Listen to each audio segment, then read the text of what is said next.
রাস্তার পাশে রাখা হচ্ছে সারি সারি গাড়ি, দেখার জন্য কেউ নেই। এই গাড়ি রাখার কারণে সাধারণ মানুষকে পোহাতে হচ্ছে দুর্ভোগে।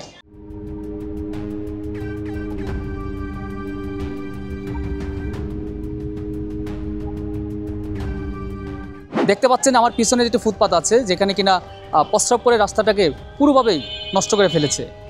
গাড়ি রাখার কারণে সন্ধ্যার পরে সৃষ্টি হয় সেখানে চুরি ছিনতাই থেকে বড় ধরনের ঘটনা।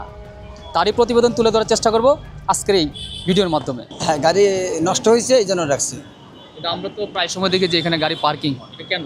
না, পার্কিং এখানে এটা গাড়ি নষ্ট হয়েছে। ইঞ্জিন এই যাম ইঞ্জিন পুরা গাড়ি তো ভরা, দেখেন কালি টালি সহকারে গাড়ি তো ভরা আছে। এখন গাড়ি নষ্ট হইলে তো একটা হইতে পারে, তাই বলে সারি সারি গাড়ি কি আপনার সব নষ্ট? না, ওই গাড়ি তো আরেক মালিকের, আমার হলো এইটা। আমরা এটা ঠিক করলে গাড়িটা ঠিক করলে আমরা নিয়ে যাবো। আমি কালকে রাত থেকে বন্ধ শেষটাই আছি, লিখতে থেকে মাল আইব, আমি এটারে কমপ্লিট করি গাড়ি ছেড়ে দেবো। এখন ছাড়লে আমার থাকলে লস হয়। বিভিন্ন দুর্গন্ধ, মানে পায়খানা কোনো সহ্য করতে, পেশাবের কোনো সহ্য করা যায় না। আমাদের দারোয়ানের চাকরি, আমাদের কী ক্ষমতা আছে? বললো সারা শুনলে চললে, না শুনলে নাই।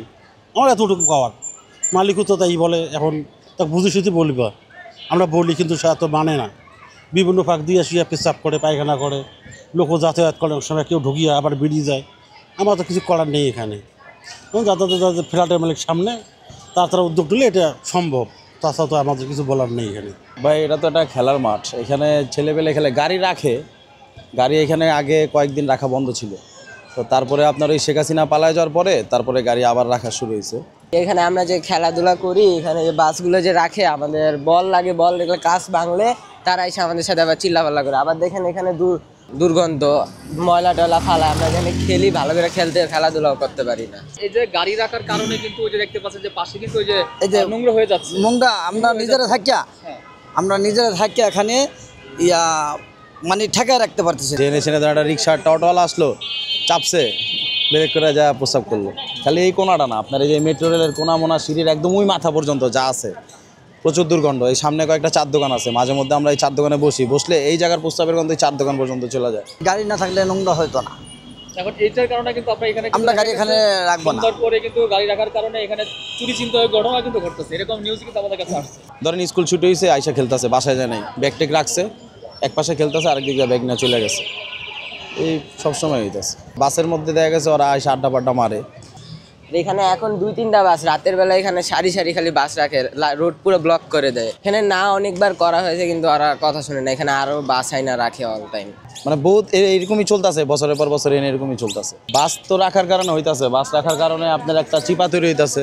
অনেক এটার জন্য সরকার আমাকে তখন পার্কিং দেয় নাই। আমাকে যখন গাড়ি কিনবেন তখন তো অবশ্যই গাড়ি পার্কিং এর জন্য দেখেন, আমাকে তো পার্কিং দেয় নাই। আমরা তো এই 92 সাল থেকে গাড়ির, আজকে নতুন না, আমরা এই 92 সাল থেকে গাড়ির ব্যবসায় আছি।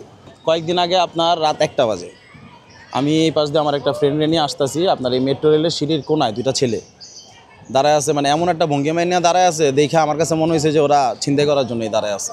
আগে আসতেছিল, আমরাও আগে গেছি, আমাদেরকে দেখার সাহস পায় নাই, তারপরে চলে গেছে। এই যে একটা গাড়ি 32 লক্ষ, অনেক 5টার দাম কত 5 লাখ করে আছে। একটা গাড়ি অনেক 5 লাখ করেও কয় না।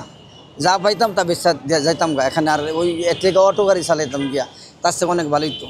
মানে আর এই পরিবহন আর কোনো ইয়া নাই। এত নোংরা হয়েছে এই পরিবহন, যা আর বলার মতন না। পরিবহন একবারে শেষ।